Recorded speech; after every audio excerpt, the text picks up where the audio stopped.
ஆகாஷ் அனு அபி 3 பேருமே சேர்ந்து வெயிட் பண்ணிட்டு இருக்காங்க. அந்த மித்தரனை எப்படியாவது பிடிச்சிடலாம் அப்படின்னு சொல்லிட்டு அங்கே கொஞ்சம் தள்ளி வெயிட் பண்ணிட்டு இருக்காங்க. அங்கே உள்ள போறாரு. உள்ள அவங்க பொண்ணை கூட்டிகிட்டு போகிற குடோனுக்கு போறாரு. அங்கே நிறைய ரவுடிங்க எல்லாருமே இருக்காங்க. போயிட்டு கேட்குறாரு, இங்கே பாரு, நீ சொன்னதுக்காக நான் இவ்வளோ பெரிய விஷயம் பண்ணியிருக்கேன். அதுவும் ட்ரக்ஸ்ன்றது சாதாரண விஷயம் இல்லை. அந்த ராகவ நான் மாட்ட விட்டுருக்கேன். எனக்கு நீ எவ்வளோ பணம் தரேன்னு சொன்னியோ மொத்த பணமும் எனக்கு இப்போ வேணும். நான் வந்து ஏர்போர்ட் போகிறேன் என் பொண்ணை கூட்டிகிட்டு. நான் இந்த ஊர்லேயே இருக்க மாட்டேன். எனக்கு பணத்தை கொடு அப்படின்னு சொல்லிட்டு மித்திரன் கேட்குறாரு. அதை கேட்டுட்டு விவேக் பணம் தரேன் போயிட்டு எடுத்துகிட்டு வந்து கொடுக்குறாரு. கவுண்ட் பண்ணி பார்க்குறாரு மித்திரன். என்ன இது பாதி பணம் தான் இருக்குது, மீதி பணத்தை கொடு அப்படின்னு சொல்லிட்டு கேட்குறாரு. என்ன மீதி பணமா? அதெல்லாம் தர முடியாது, என்னால் இவ்வளோ தான் தர முடியும் அப்படின்னு சொல்லிட்டு விவேக் சொல்கிறாரு. நீங்கள் இது எவ்வளோ தைரியம் இருந்தால் இப்படி பண்ணுவீங்க? அவங்க 4 மடங்கு பணம் தரேன்னு சொன்னாங்க தெரியுமா அபி? அப்போ கூட வேண்டான்னு சொல்லிட்டு உங்களுக்காக நாங்கள் எல்லா வேலையும் பண்ணியிருக்கோம். எல்லா பணத்தையும் கரெக்டாக கொடுங்க அப்படின்னு சொல்லிட்டு அவங்க பொண்ணு கேட்குறாங்க. ஓ, இந்த அளவுக்கு நீ கணக்கு பண்ணுறியா? உங்களை இனிமேல் வெளியே விட்டால் நல்லா இருக்காது, எல்லாரும் சேர்ந்து போடுற அந்த பொண்ணை பிடிங்க அப்படின்னு சொல்கிறாங்க.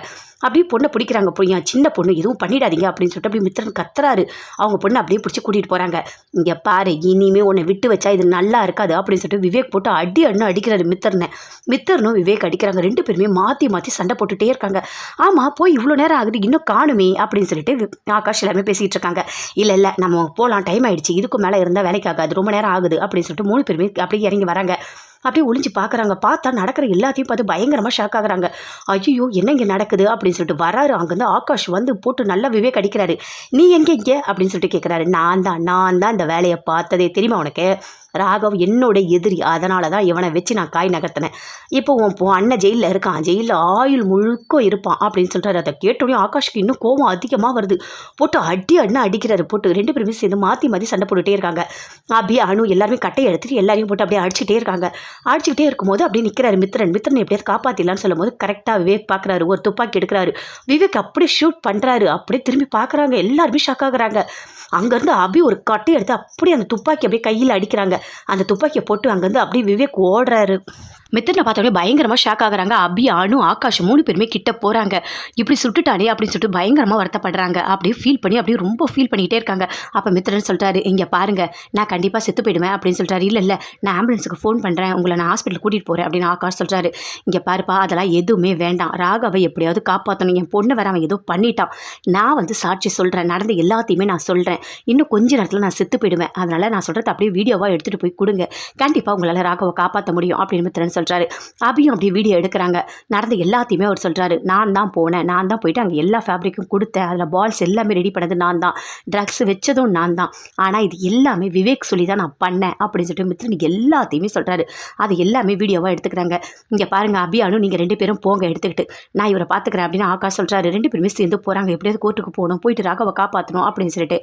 ராகவ கோர்ட்டில் இருக்காரு. அப்போ ஜட்ஜ் கேட்குறாங்க, அப்போது எல்லா தப்பும் நீங்கள் தான் பண்ணியிருக்கீங்களா? உங்கள் பக்கம் இருந்து எந்த ஒரு ப்ரூஃப்மே இல்லை அப்படின்னு சொல்கிறாங்க ஜட்ஜி. அப்படியே பார்க்குறாரு, எதுவுமே பேசவே இல்லை ராகவ். அப்போ அவங்க பக்கத்தில் அந்த லாயர் சொல்கிறாரு, இது எல்லாத்துக்குமே காரணமே இவன் தான். எவ்வளோ பெரிய தப்பு பண்ணியிருக்கான். நிறைய பசங்க எல்லாருமே ட்ரக்ஸ் சாப்பிட்டு எவ்வளோ பேர் சாகுறாங்க. இவ்வளோ பெரிய தப்பு பண்ணியிருக்கேன். இவனுக்கு கண்டிப்பாக ஆயுள் தண்டனை கொடுத்தே ஆகணும் அப்படின்னு சொல்கிறாரு ஜட்ஜி. என்ன ராகவ், நீங்கள் ஏதாவது சொல்ல விரும்புகிறீங்களா அப்படின்னு சொல்லிட்டு கேட்குறாங்க ஜட்ஜி. அப்போது சொல்கிறாரு ராகவ், இங்கே பாருங்கள், நான் எந்த தப்புமே பண்ணவே இல்லை. இந்த ஃபேப்ரிக் வந்தது எந்த எவிடன்ஸுமே எங்கள் கிட்டே இல்லை. அவங்க பால்ஸ் எல்லாமே ரெடி பண்ணி கொடுத்தது அவங்க தான். நாங்கள் எதுவுமே பண்ணவே இல்லை. எனக்கும் இதுக்கும் எந்த சம்மந்தமும் இல்லை அப்படின்னு ராகவ் சொல்கிறாரு. அது எப்படி உங்களால் சொல்ல முடியும்? எந்த ப்ரூஃப் உங்கள் கிட்டே இல்லைல்ல, அப்போ நீங்கள் தான் பண்ணியிருக்கீங்க அப்படின்னு சொல்லிட்டு அவங்க இன்னொரு லாயர் சொல்கிறாரு. இங்கே பாருங்கள், இவனெல்லாம் விடவே கூடாது. இவன் பண்ணது சாதாரண தப்பு இல்லை. அதுவும் ஒரு ட்ரெஸ்ஸில் ஒரு பால்ஸ் மாதிரி ரெடி பண்ணி ஒரு ட்ரக்ஸை கடத்தியிருக்கானா, அவன் எவ்வளோ பெரிய குற்றவாளியாக இருப்பான். இவனுக்கு மன்னிப்பே கிடையாது அப்படின்னு சொல்லிட்டு அந்த லாயர் சொல்கிறாரு.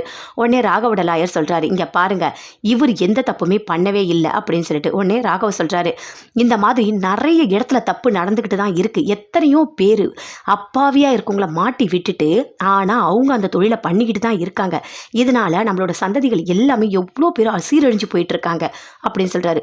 என்ன நீங்கள் என்ன ஏதாவது ட்ரைனிங் எடுத்துகிட்டு வந்திருக்கீங்களா? என்ன இங்கே என்ன நடக்குது? நீங்கள் என்ன பேசிகிட்டு இருக்கீங்க? எத்தனையோ பேர் அழிகிறாங்களா, அதுக்கு நீங்கள் தானே காரணம் அப்படின்னு சொல்கிறாரு. கண்டிப்பாக நான் காரணமே கிடையாது. நான் எந்த தப்பும் பண்ணலை. ஆனால் என் பக்கம் எந்த ப்ரூஃபும் இல்லை அப்படின்னு சொல்கிறார் ராகவ். அதை கேட்டோன்னே சுந்தரி சொல்கிறாங்க, என்ன இவன் லாயரா இல்லை அவங்க லாயரானே தெரியல, இப்படி பேசிகிட்டு இருக்கான் அப்படின்னு சொல்லிட்டு முரளி கிட்ட சொல்கிறாரு. முரளி அப்படியே பார்க்குறாரு. இவன் என்ன தான் பேசினாலும் கண்டிப்பாக அவன் வெளியே வரவே மாட்டான் அப்படின்னு சொல்லிட்டு சந்தோஷமாக இருக்காரு. இங்கே பாருங்க ராகவ், உங்கள் பக்கம் எந்த ஒரு ப்ரூஃபும் இல்லை, அதனால் குற்றத்தை நீங்கள் தான் பண்ணியிருக்கீங்கன்னு சொல்லிட்டு நான் தண்டனை தரேன் அப்படின்னு சொல்கிறாங்க ஜட்ஜி. அதுக்குள்ளே ஓடி வராங்க அபி. ஓடி வந்தோடனே சொல்கிறாங்க, இருங்க இருங்க, எதுவும் பண்ணிடாதீங்க, நீங்கள் தீர்ப்பு சொல்லாதீங்க, என்கிட்ட சாட்சி இருக்குது அப்படின்னு சொல்லிட்டு அபி அப்படி கத்துறாங்க. அது எல்லாத்தையுமே பார்க்குறாங்க பாட்டி எல்லாருமே, முரளி எல்லாருமே பார்த்து பயங்கரமாக ஷாக் ஆகுறாங்க. சுந்தரி எல்லாருமே அங்கேருந்து வராங்க. வந்தோடனே நீங்கள் எதுவாக இருந்தாலும் அந்த கூண்டில் ஏறி சொல்லுங்கள் அப்படின்னு சொல்லிட்டு ஜட்ஜி சொல்கிறாங்க. அபி வந்து நிற்கிறாங்க.